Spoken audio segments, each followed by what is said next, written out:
आपण रोज सकाळी घरात जे दूध आणतो ते खरंच शुद्ध असतं का? आपल्या मुलांना, कुटुंबाला आणि वृद्धांना आपण जे दूध पाजतो त्यात जर साबण, डिटर्जंट किंवा इतर रसायने मिसळली असतील तर?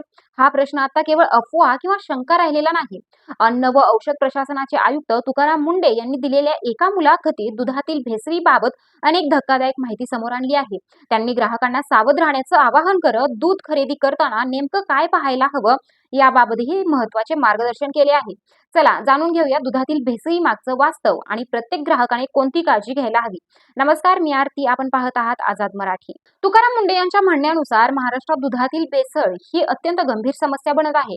विशेष म्हणजे नवजात बाळांपासून ते लहान मुलांपर्यंत अनेकांचा मुख्य आहार दूध असल्यामुळे त्यातील भेसळ थेट आरोग्यावर परिणाम करू शकते.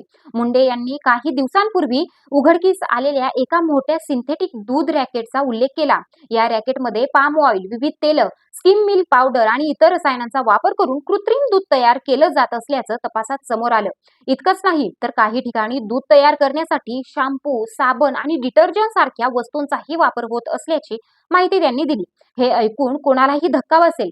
या कृत्रिम दुधाची उत्पादन किंमत ही अत्यंत कमी असते. गाईच्या दुधासाठी सुमारे 15 रुपये प्रति लिटर आणि म्हशीच्या दुधासाठी सुमारे 30 रुपये प्रति लिटर खर्च येतो. त्यानंतर हेच दूध बाजारात शुद्ध दुधाच्या नावाने विकून मोठा नफा कमावला जातो. मुंडे यांनी अशा प्रकारे लोकांच्या आरोग्याशी खेळ करणाऱ्यांवर कठोर शब्दात टीका केली असून अशा गुन्ह्यांकडे अत्यंत गंभीरपणे पाहण्याची गरज असल्याचं त्यांनी सांगितलं.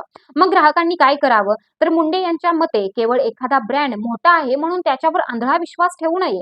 दूध खरेदी करताना पॅकेटवरील माहिती नीट वाचणं अत्यंत महत्त्वाचं आहे. दुधातील फॅटचे प्रमाण, एसएनएफ म्हणजे सॉलिड्स नॉट फॅटचे प्रमाण, पॅकेजिंगची तारीख, बेस्ट बिफोर आणि एक्सपायरी डेट यांची खात्री करूनच दूध खरेदी करावं. याशिवाय पॅकेट फाटलेलं, फुगलेलं किंवा गळती असलेलं असेल तर ते दूध खरेदी टाळावं. मुंडे यांनी हेही स्पष्ट केलं की दूध शेतकऱ्यांकडून संकलन केंद्रात, तिथून चिलिंग सेंटर आणि नंतर डेअरी प्लांटवर पोहोचत असताना प्रत्येक टप्प्यावर त्याची तपासणी होणं आवश्यक आहे. दुधाची गुणवत्ता तपासून त्याची नोंद ठेवणं आणि निकृष्ट किंवा असुरक्षित दूध तात्काळ बाजूला करणं ही संबंधित यंत्रणांची जबाबदारी आहे.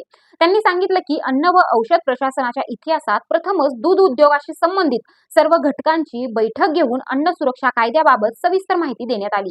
राष्ट्रीय नमुना सर्वेक्षणातील आकडेवारीनुसार महाराष्ट्रातील सुमारे 32% दूध नमुने हे सबस्टँडर्ड्स किंवा असुरक्षित असल्याची माहितीही संबंधितांना देण्यात आली. त्यानंतर अनेक संकलन केंद्रे आणि चिलिंग सेंटरवर कारवाई करण्यात आली. मुंडे यांनी स्पष्ट केलं की अन्न सुरक्षा कायद्यानुसार असुरक्षित अन्न विकणाऱ्यांविरोधात कठोर कारवाईची तरतूद आहे. गंभीर प्रकरणांमध्ये जन्मठेपेपर्यंत शिक्षेची तरतूद असून अशा गुन्ह्यांमध्ये खटला दाखल करणंही बंधनकारक आहे.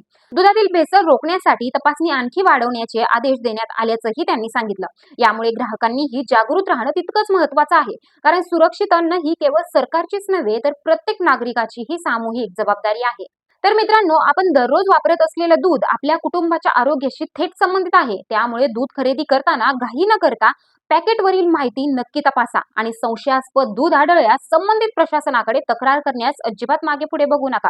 हा व्हिडिओ उपयुक्त वाटला असेल तर नक्की लाईक करा, आपले मित्र परिवारासोबत शेअर करा आणि अशाच महत्त्वाच्या व विश्वासार्ह बातम्यांसाठी आझाद मराठी चॅनलला सबस्क्राईब करून बेल आयकॉन दाबायला विसरू नका. धन्यवाद.